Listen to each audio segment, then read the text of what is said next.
who hears this and thinks, well, crap, it's over for me. I've made bad decisions. Okay, but no, it's not. I'm excited for this week's guest, Michael Stinnett. He's the Unstuck Coach. And we talk about just the power of decisions, and decisions actually inform and guide your direction. Lots of nuggets in this one. Welcome to this week's episode of Leadership Soundbites with Michelle and my extra special guest, the Unstuck Coach, Michael Stinnett. And Michael, I didn't ask you if that's how you pronounce your last name. You nailed it without asking. Okay. Way to go. Oh my gosh, how cool am I? Yeah. So Michael and I met because I actually saw him on another podcast or some live. I think it was a live stream of someone. And I'm Yeah. like, okay, this is kind of a cool dude, and I want to reach out and get to know him. And so I did that, and we are here now. That's right. So we're going to start. We're going to start with, it's a quote, a statement that you made, which I love, and I don't know that anyone would necessarily disagree with it. But decisions determine direction. And my brain went in 50 zillion ways around focus and everything else. But the reality of it is, if we don't make a decision, we don't even start going in a direction. Yeah. So I passionately agree with that statement. So Michael, what's on your mind? And welcome to our chat. Yeah. First, thanks so much for inviting me to join the conversation with you, Michelle. And I hope to be able to provide some leadership sound bites and some opportunities for people to be encouraged and supported in their leadership journeys. So thank you. I know that I am a product of other people's investment. And so we help each other. And I'm really excited about that. And the statement that you're using there, decisions determine direction, it's something that I started saying when I was a high school teacher. I started encouraging my students that every decision that they make determines where they end up. It is, it's not about where you want to end up. It's where your decisions take you.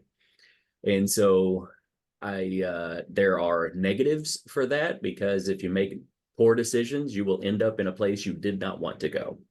Yep. And if you make hard decisions, you will likely end up in a better place, but it will be difficult. And so I tell my children, I have two boys, they are 20 and 18, and I remind them all the time about the power of their decisions. One of the things that I learned years ago, I was a pastor, and I was building a series of messages for the people that were with me. And it was that there is no such thing as an inconsequential decision. Like, it doesn't exist. There is no insignificant decision. Yeah. Every decision matters. From the shirt that I choose to wear on a day because it might lead to a conversation in Target that I otherwise wouldn't have had. Who knows? But every decision matters. And so what I have to do is I determine, okay, what destination do I want? What outcome do I want?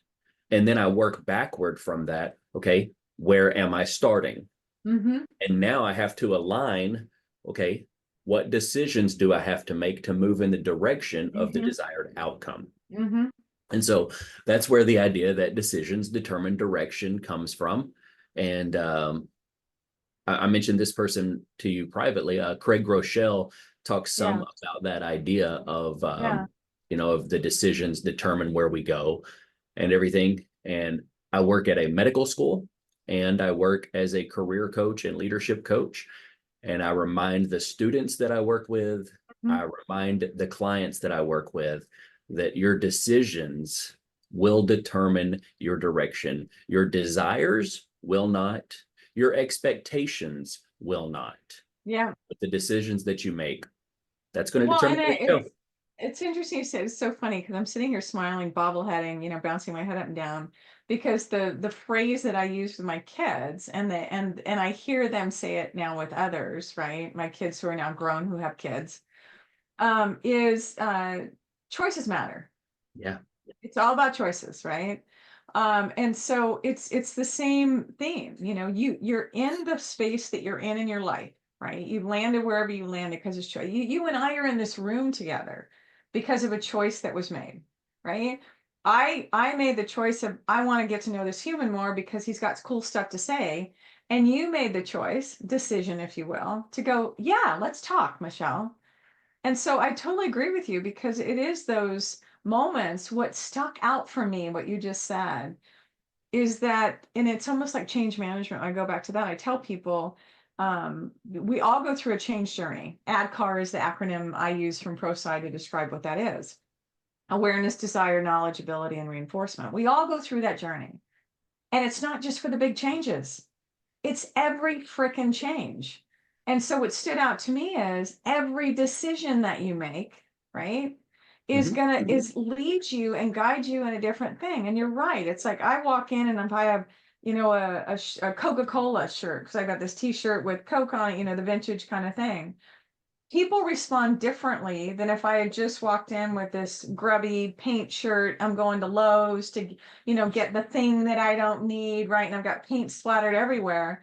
Yeah. And I have different conversations with people.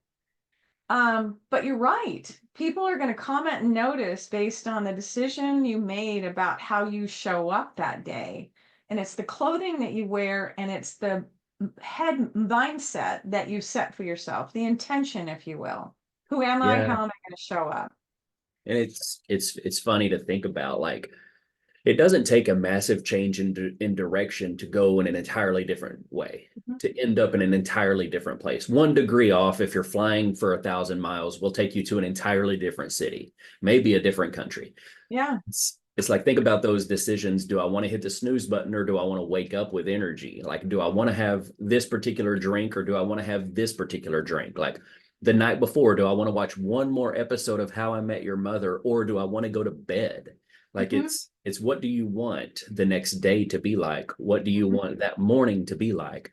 And we have to realize that, I mean, even the decisions that we don't realize we're making, because sometimes we just think we're not making a decision, but that's actually a decision. Yeah. And so it's like they all matter. So It's so yeah, funny. So I'm going to take back to two phrases, and I'm sure you're in the same boat with this stuff because of all the people that you've learned from in your life. That people, because they've heard it so much from me, they attribute these things to me. And they actually came from one of my mentors, Margie Haganey. But I remember her saying, because we taught A3 thinking, process improvement. And so she skilled me or taught me on, developed me on how to engage other people in that lesson. What's a little bit better look like? Because a lot of times we go in and get so freaking overwhelmed because in front of us is this vast ocean that we think we have to boil, yeah, right? Or the fact that we have to solve for world peace. So if we set our minds up for what a little bit better looks like, all of a sudden we're open to possibilities and that idea that, you know what, it can be better. We can focus on something that's not this massive thing. The yeah. other is today's not the only day, because all the stuff that you said about I'm making choices, right, or decisions around, do I watch the extra episode? Do I stay up later? Do I do whatever? I remind myself as I'm into this, and I love The Voice. Okay. Well, if I've got a 6 a.m. meeting the next day, I have to get up at 4 a.m. for me to do all my stuff I need to do to be ready for that day. So, do I watch the entire episode? Because obviously I'm committed to it and I can never watch it again. Lie, right? Yeah, yeah. Or do I go, you know what? I'm stopping it now because I've got this freaking reminder in my house now that says it's 8 o'clock and it's time to wind down. Right? There you Do I go. start do I start winding down and go, you know what? Today's not the only day. I can finish this later. And it works with, do I need to stay up till 2 o'clock in the morning to get this thing done? This thing that I've assigned that it's a 5 alarm fire? Or can I really wait because tomorrow's another day? Yeah, that's good. That's good. Tomorrow is another day. I like that. Mhm. Today's not the only day. The Yeah. idea of a little bit better. James Clear in his Atomic Habits talks about getting Yes. 1% better. Yes. It's just a little bit better. And I think ultimately we have to define what that looks like. Like, what does it mean to be better? How do I assess, is this better? Mhm. Because there were a lot of years in my life, and I sometimes still drift into this space of comfort is better, Mm. but comfort's not actually better. It just feels good. And It's easier. It's easier in the immediate mhm. for the most part because it doesn't require our brains to do anything different. So if you think about staying and a lot of it, I just check myself because I realized it depends on what your definition of comfort is, right? Yeah. But if you go on your brain, the brain's wired for safety and basically using the least amount of energy. So using the least amount of energy is typically where we're comfortable, right? Sitting on the couch, veg potato, whatever that is, doing the same job we've done over and over and over again. But the challenge is because we're not growing and challenging ourselves, we're actually shortening our lives. Yeah. And so I get to work again with a lot of career changers, career transitioners, and some business owners who are trying to start up things and Hmm. stuff like that. I love getting to do these things, but I have to help people break out of comfort and Hmm. convenience. Hmm. Because, man, we are slaves to comfort and convenience Hmm. sometimes. And I know that I had to go through the immunity to change process to break out of comfort and convenience as my guiding light. It was went through a 6 week program called Immunity to Change, and it Okay, I'm challenged, writing it down. I'm writing, yeah, as I've not heard of it. it challenged me to identify my fears, what are my limiting beliefs, what are the things that I'm committed to that are actually keeping me from growing, because we have these commitments, and my Mhm. commitment was to my comfort and my convenience. Yeah. And I realized that how many people stay in careers that are comfortable and convenient because they're afraid that the next thing won't happen quickly, or the Hmm. next thing it won't be as safe or secure. Like so it's and it comes back to, well, then if I set up comfort and convenience as my desired outcome, the Hmm. decisions that I make will keep me from growing because I won't Hmm. want to. Because Hmm. growth is uncomfortable. Yeah. Oh, yeah. It's Yeah. scary. Yeah. The word that came to mind for me when you're talking is the current thing you're in may appear to be safe, right? And a lot of times what we fear is that we don't know with certainty what's on the other side of that decision or that choice that we make. And the thing is, as long as we can frame it and know, because I had a former colleague tell me one time, because my career has been a lot of things stepping into stuff that I'd never done before. And so I had a former colleague tell me when I was into something and not sure if it was going to last or what was going on, there was a lot of uncertainty. And she said, Michelle, the skills that you're learning right now, all the facilitation, the training, all that stuff, no one's ever going to take those from you. So Yeah. one of those things that I remind myself and I remind clients that I work with is go boldly where you're going to go, because everything that you've learned, all the connections that you have, everything will go with you. Yeah, that's so good because people don't think it will. And I'm learning. I've worked with a lot of teachers who want to Hmm. leave the classroom. And their one of their challenges is that they have to stop seeing what they did as teacher, and they have to Hmm. start seeing the skills and the experiences that they have and realize that you just used those as a teacher. Hmm.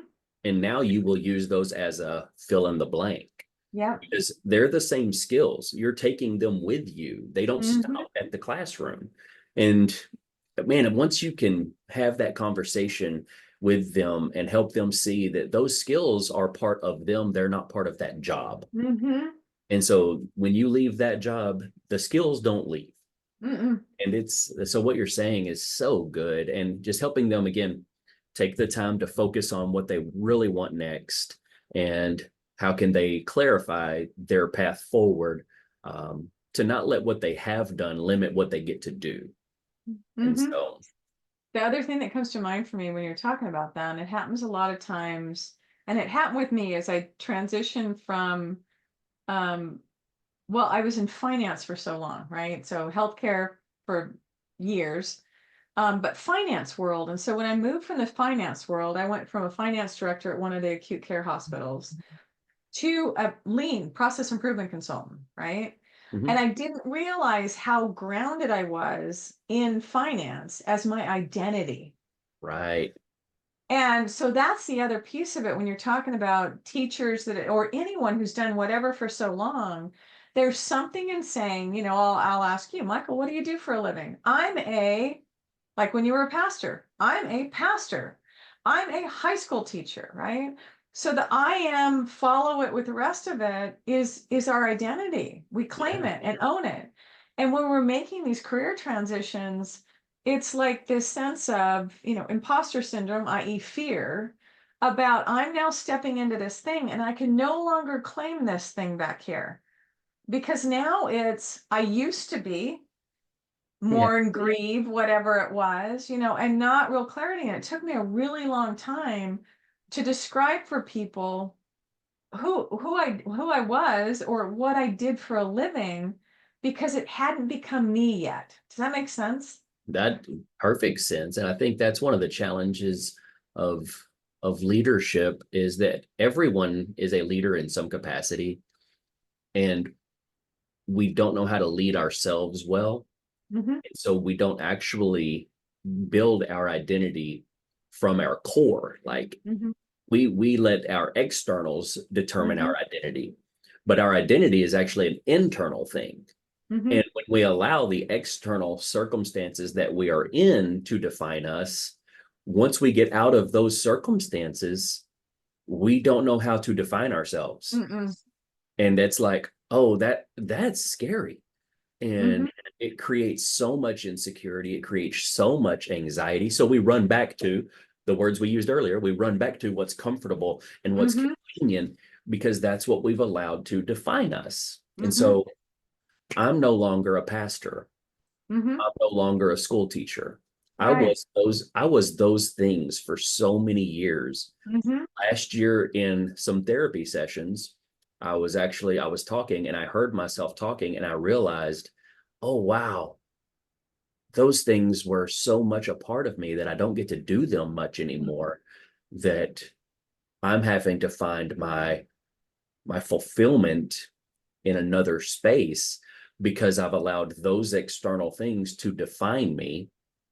And so now I have to wrap around, okay, who am I internally? Mm-hmm. Who is Michael Stinnett? And it's like not what is. And that's a big thing for us to realize as we're trying to lead others, we have to start with that. Let me make sure that I'm grounded on who I am. Mm-hmm. Sorry, I don't know if that's where you were wanting to go, but my No, mind just went, no, I totally, it's a freaking conversation, right? yeah, And so when you talk about that, what came to mind for me is I'm not going to speak for everyone. I'll speak for me, is we go through this journey of navigating what that is. And if I think about, we're all leaders. We lead ourselves. We may be people leaders, leaders of other people. We may be leading other people and not even frickin' realize it. All 100%. right. Because they are looking at us to model, emulate whatever that may be. And I think part of this thing is like you shared, our therapy, trying to figure out who I was, or at least that surfaced, is it's important as leaders, as we're going on that journey. And it goes back to Brené Brown, and I think Simon Sinek says it, we need to be transparent because then we have connections with other people. People can relate to us because otherwise they may see this, oh, he looks like he's got everything under control, everything's great. I could never be that way. And if we at least let people know we're on the same journey that you're on, only it's our journey of trying to figure out, who am I? What's my place in this world? How do I contribute? How do I add value? Who are my people? The scariest thing that, like, when you go into business for yourself is people go, well, who's your avatar? Like, crap, I have to define what? Just the primary person that I'm serving? It's like, can it be everyone? I know, right? They tell you you got to niche down, you got to get specific, you got to Yeah. be who's your target. And I'm like, Yeah. people who need this. Yes. No, that's not good enough. Yes. I'm like, well, wait a minute. And you said something, image came to my mind of a volcano because you talked about how sometimes people look like they have all of the things together and everything's Mhm. moving in the right direction. And I'm like, yeah, well, there are a lot of volcanoes that look safe. Yeah. But man, if you drill down into that core, there's a lot of stuff going on that's Yeah. like, man, so yeah, that was Well, and that's interesting thought. it's interesting you say that because my brain went, you talk about different directions. It went to the comparison game that people make, and the connection I'll make is around social media, right? We don't know what we don't know, right? And what happens is if we look at and aspire to be only the things that we see on social media, right? About people, how people are, their life, everything's great, everything's perfect. And we tell ourselves, this is their life. How inadequate could we feel if we actually believe that? Yeah. Because we're not with them when they get up in the morning and look like crap and their breath smells like crap and they've got to, get everything together. It's like you're perfectly made up. And it's like I joke around with myself, and I have for years. I get up in the morning, get ready, and I put my face on. Because my face is the thing that gets me ready to with the outside world, right? Yeah. But it's like, if we just look at that stuff and we compare ourselves with somebody else in the life that they believe they're leading, and by the way, we're seeing it from our perspective and not the real one, is that we look at ourselves and we think that we're not enough. And the comparison game that is super important for us to make is, I want to compare Michelle to Michelle from yesterday, Yeah. Michelle from last week, Michelle from 10 years ago. And then I want to go, what's a little bit better, right? What's different today than yesterday or last week or 5 years ago or 10 years ago? And that's what I want to celebrate. And that's the comparison game that I want to win at. So that to your point, the volcano, there's crap happening. Understand there's crap happening. Don't think that volcano's safe. Don't think people on social media are that way all the time. That's a very small slice of their life that they let you see. Yeah. Sorry, I was passionate about that.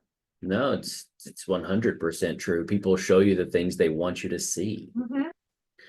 And there was something that you said, and my mind started racing, and I'm like, oh, go in that direction. But then you talked about the next thing, and I'm like, okay, well, And lost then that. I lost it. Which is okay, because I just realized that we present the version of ourselves we want people to see. Mm-hmm.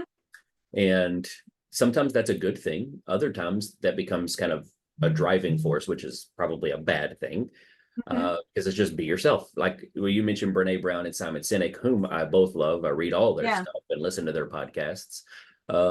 It's like, be vulnerable, be authentic, be transparent, because Mm-hmm. that's the real you. And now I remember what I was thinking Good job. is, I love it when we take the thread back to where our thought was that we had dropped. yeah, it's so crazy, right? You've mentioned so much about be a little bit better, and you talked about the past you and the past you and the past you. And one of the things that I'm trying to get better at is, I want tomorrow me to be grateful for today me. Mm. And so I want, like, to make the decisions today that future me is proud of. That future Mm-hmm. me looks back and says, hey, thanks. So Yeah. it's like, in 10 years, I want the, version of me that exists then to be grateful to the version of Mm-hmm. me that exists now. And I know that Yeah. that means I have to make healthier decisions. I Yeah. have to make more consistent decisions. And it's like, okay, well, so I'm not always great at some of those things. Mm-hmm. And so I know I have to build those routines in, because going all the way back to, the decisions that I make now determine the direction that I'll be going. Mm-hmm. And so it's a lot of stuff, to think about. So I want to be excited about a lot of that stuff. And it's Yeah. interesting how you took us all the way back to the beginning statement. And I appreciate that about you. So what are one or two things, Michael, that you want people to walk away with on our topic from today? Okay. First, I want people to remember, anyone who hears this and thinks, well, crap, it's over for me. I've made bad decisions. Okay. But no, it's not. Start now. So wherever you are in life, whether you're a leader or whether you're a follower that doesn't know that you're a leader, like whatever it is that you're doing, you can start right now making different decisions, Mm-hmm. and you can get a different outcome, Mm-hmm. because you'll be moving in a different direction. Mm-hmm. So it's right now. And we talked about this before, but once you start deciding, these are the things I want to do, you begin to focus on that direction. And when you focus your energy, you focus your choices, that direction is where you gain momentum. Mm-hmm. And I think you quoted Tony Robbins, where Mm-hmm. focus goes, energy flows. Energy flows. right? And so it's like that leads to more decisions and more decisions, and it compounds. And we begin to create this momentum that means we're not as easily swayed off track. When we Mhm. first get started, I want to just remind people, when you first get started, it's easy to get pushed off track. But once you focus, once you build some momentum, it's harder to move you. Mhm. And so that would be my thing, is let me just encourage people. Like, it's not over. If you're leading a team and you've done a really crappy job leading that team, you can start now leading your team in a better way. You know, Yeah. like you said it. Today is not the only day. Mhm. So let's make new decisions. Let's move in a different direction so that we can get the outcomes we want. Mhm. I'm sitting here just bouncing, bobbleheading up and down. It's interesting because there's two different topics that you talked about, and the one that I'll piggyback on is around the, it's not too late for you. So you effed up whatever you did in the first part of, life and decisions that you made. The only way that it will impact your future, the only way it will impact your future is if you decide to bring that crap along with you. Yeah. Okay? Drop it at the curb. Let it go, reset, like you just said, and walk forward making different decisions. It's so important to remember that, because we are all humans, perfectly imperfect humans. We all make mistakes. Some of us just have to be in a place that people shine the freaking light on it and go, oh, look what he did. Others luckily got away with it, whatever it was, right? Mhm. We've all made them. Don't bring them with you. They're not a part of your identity unless you claim them. Yeah. I think that's so valuable, is like, okay, learn from them, but don't be defined by them. No, no. And it's the Hannah Montana of it all, right? Like, everybody makes mistakes, everybody has those days. And you look at, I guess they say, look at Miley Cyrus and the new song about being young, and it's like, okay, Yes. boy, what a great example of, hey, Mm-hmm. I did some stuff, Mm-hmm. but I'm not that anymore. Yep. So Bieber's the same way. I think he came out with a similar song around, you're judging me, but I'm a kid that got thrown into this thing with all this stuff. And I think it's important for us as humans to realize we are human, and who the frick are we to judge somebody else? yeah, yeah, Right? I mean, so it's just like, just be kind to one another, leave the stuff at the curb, reset. As long as your intention is right as you move forward, let people know that, share with them, own up to whatever it was, especially if you were a terrible leader. Let people know, I just realized I sucked at this. yeah. Okay, but I'm going to be better. That's funny, Michelle, because if you're a terrible leader, own up to it, because your people already know. Yeah. You This is know, true. You're it's not like, telling them anything that they don't already know and no, experience. Yeah. that's so um good. That's so I good. love it. Michael, thank you. I think you and I could turn this into a mini War and Peace novel and not just a small version of leadership sound bites. That's probably Sir, true. if you're open to it, I would love to have you back and unpack different stuff. You're cool to chat with. So thank you. Yeah, I look forward to it. Just let's make it happen and see if we can create some momentum by making decisions. Yeah, So, I love that. yeah, So this has been Leadership Soundbites with Michelle May, very special guest, the Unstuck Coach, Michael Stinnett. So until next time, please like, share, subscribe. You hit the little thing, you can get notifications, and have an awesome frickin' day. Thank you. yeah.